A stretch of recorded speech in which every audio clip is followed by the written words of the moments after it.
हमारा 2 दिन पहले इंटरव्यू था। हम इंटरव्यू को दे रहे थे, बोले आप लोग अंधविश्वास फैला रहे हो। हमने कहा महाराज क्या बात करते हो, सनातन में काम करना क्या अंधविश्वास है? क्या भगवान की भक्ति के प्रति किसी को जागृत करना अंधविश्वास है? क्या भगवान का भक्त बनाना किसी के लिए अंधविश्वास है?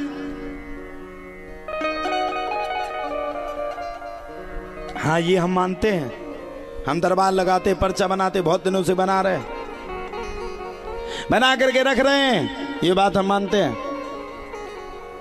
लेकिन अगर किसी को हमारे 2 शब्द लिखने से अगर संतुष्टि है तो हमें दिक्कत क्या है? अगर किसी के 2 शब्द लिखने से अगर वो मंदिर से जुड़ रहा है तो दिक्कत क्या है? हम ये तो कह नहीं रहे कि हम भगवान हैं, हम ये तो कह नहीं रहे कि हमारे अंदर कोई ऊर्जामान विद्यमान है। अरे हनुमान चालीसा में लिखा है, अष्ट से देना वो निधि के दाता,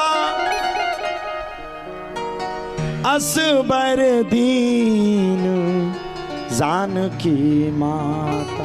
हम अपने आप को सिद्धि नहीं कह रहे, हम अपने आप को चमत्कारी नहीं कह रहे, अपने आप की बाग पटुता को हम आगे नहीं बढ़ा रहे। हम अपने जीवन के धैर्य को नहीं खो रहे, संयम को नहीं खो रहे। हम ये थोड़ी कह रहे हम भगवान हैं, हमें आकर के माला पहना, हम तो कहते नहीं। अब कोई पहना जाता तो हम क्या करें? अरे भाई साहब आए पहना के फोटो खिंचवा के, हमें क्या दिक्कत है?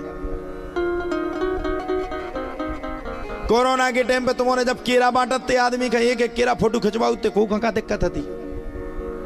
अरे कोई आकर के हमें पूज रहा है तो हमें नहीं पूज रहा है, ये हमारे भगवान की बदौलत है, हमारे संकट मोचन की बदौलत है, हमारी भागवत महारानी की बदौलत है। इनका आशीर्वाद है जो पूज तो वो भी रही हैं और पूजवा हमको भी रही हैं, ये उनका आशीर्वाद। और साहब मैं एक बात को स्पष्ट कर दूं, मैं कोई चमत्कारक नहीं, कोई संत नहीं, कोई महात्मा नहीं, ये भी सुन लो। ब्याह होगा, गृहस्थी है, पक्के वाले गृहस्थी हैं, घर है, परिवार है, बच्चे हैं, संतान है, माता पिता सब कुछ है। हमने किसी का त्याग नहीं किया। सनातन में लिखा है गृहस्थ से बड़ा सर्वश्रेष्ठ धर्म कोई नहीं। हम गृहस्थ में क्या दिक्कत? और हम उनसे भी कहना चाहते जो कहते हैं महाराज जी अंधविश्वास फैलाते या भारत में कोई बाबा अंधविश्वास फैलाता। मैं आपसे पूछना चाहता हूं, क्या हनुमान जी अंधविश्वास है? क्या हनुमान जी से जुड़ना अंधविश्वास है? हम अपने आप को सिद्ध नहीं कर रहे, हम अपने हनुमान जी को सिद्ध कर रहे हैं। और अपने बाप पर लड़के को हमेशा गर्ज होता है, हमारे भी पिता हनुमान हैं, हमें गर्ज है, लर्ज है, हम उनके चेला। बैठ करके जो लिख देते वो लिखवा देते, हो जाता काम। हमारे मन में ये उलझाते थे, ये करने से ये काम होगा, हो जाता। अब कोई कहे गारंटी लिख के दे तो कहां से कोई स्टाम्प थोड़ी लाए? अब कोनो पापी आदमी हो दरबार में आके बैठ जाए, कल ही खाओ उन्हें मुर्गा आवाज कहे कि हमारा पर्चा बना दो, ऐसे कैसे बना दो? पाप किए, कुकर्म किए, ऐसे कैसे कोई किसी की सुन लेगा? पहले मन को तो निर्मल करो, उस मन के पवित्र। अगर आपके घर में कोई संत आता है, महात्मा आता है, ऋषि आता है, मुनि आता है, तपस्वी आते हैं, तो आप अपने घर की साफ सफाई करते हो कि नहीं? करते हो कि नहीं? सब करते। महाराज जी आने वाले, अच्छी सफाई कर लो। जब तो बहुत आते आप घर में डाले हो कचड़ा को, महाराज जी भीतर पड़े आओ। हम काहे का पड़े, हम मई के मई अपनी गाड़ी में बैठे फोर रहा, हमें का लेने। और मैं आप सभी से भी कहना चाहता हूं, अगर आपको अपने इस पवित्रतम शरीर में प्रभु को स्थान देना है, उनके लिए जुड़ना है, तो सबसे पहले अपने मन के मैल को, मन के कचड़ा को और आत्मा के कचड़ा को दूर फेंकना पड़ेगा, तब जाकर के परमात्मा तुम्हारे नजदीक आ सकती।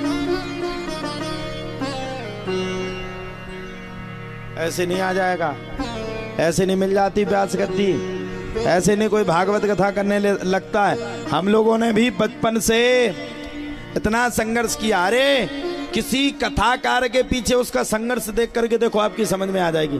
बैठो मंच पे, आओ बैठो, 10 मिनट के लिए माइक दे रहा, बोल के बता दो, हम गारंटी दिए जनता को देखोगे पसीना छोड़ दोगे, पैंट गीला पड़ जाएगा। जा लगे कभी भगती मंच से। हाँ सत्य बात है। 3 घंटा बैठ करके आप सबको कथा सुनाना ये तो ठीक है, लेकिन ऑन कैमरा पे कथा सुनाना ये कोई बड़ी हल्की बात नहीं है, सबसे बड़ी बात है। एक भी धोखे से गलती निकल गई, एक भी गलती अगर धोखे से निकल गई तो आजकल सोशल मीडिया कितनी खतरनाक है। कुंभ में स्नान करवे से कोई खंडन नहीं लग रहा तो,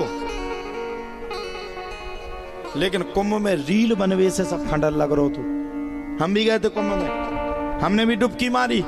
एक दादाजी हमसे झगड़ गए, आ जाते यहाँ पर कुंभ में खड़े होकर के भिखारी कहीं के हट। हमें भी गुस्सा है कि दादाजी से लिपट जाए, ले जैसे उन्हें हटका वैसे दूसरे ने कैमरा चालू कर लिया। हने जी दादाजी जी जी गलती हो गलती हो। वे हमें गाली दे रहे, माँ बहनों ने एक कर दिया, खूब गाली दी।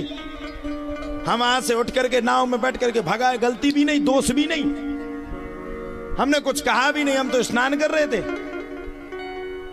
हम तो स्नान करके बाहर निकले, लेकिन मजबूरी हमारी ये थी कि उनने तो 100 कह दिया। अगर लौट के हमने एक छोटी सी गलती कर दी तो सोशल मीडिया पर छा जाएगा, पूज्य ऋषि जी सरकार कुंभ में लोगों को मारते हुए गुंडागर्दी करते हुए। अब बताओ इससे कठिन जीवन किसका है? आप लोग बताओ कितना कठिन जीवन है। अब तुम्हारे जींस को पैंट पहने हमें शौक नहीं हो, एक आध दिन हम जींस को पैंट पहन कर तुम्हारे गांव में आ जाए, पूरा गांव हंसे हम पे। तुम लोग डांस करते, हमें शौक नहीं होता। तुम जिंदगी का आनंद लेते, क्या हम लोगों को नहीं लगता? लेकिन इन सब आनंदों को हमने एक तरफ रख करके अपनी जिंदगी के पूरे शौकों का बलिदान करके, सब कुछ बलिदान करके सत्य सनातन धर्म की रक्षा के लिए हम लोग खड़े हो गए। और मेरा सौभाग्य है, एवरीडे में पूरे जीवन भर इस बात को कहूंगा, ये मेरा सौभाग्य है कि ब्राह्मण कुल में मुझे जन्म मिला। ये मेरा अहोभाग्य है, हनुमान जी का मैं सेवक बना। और ये हजारों भाग्योदय होने के बाद आज मुझे इतनी बड़ी प्यास गद्दी मिली जिस पर बैठ करके आप सभी को कथा सुनाने का मौका मिल सका।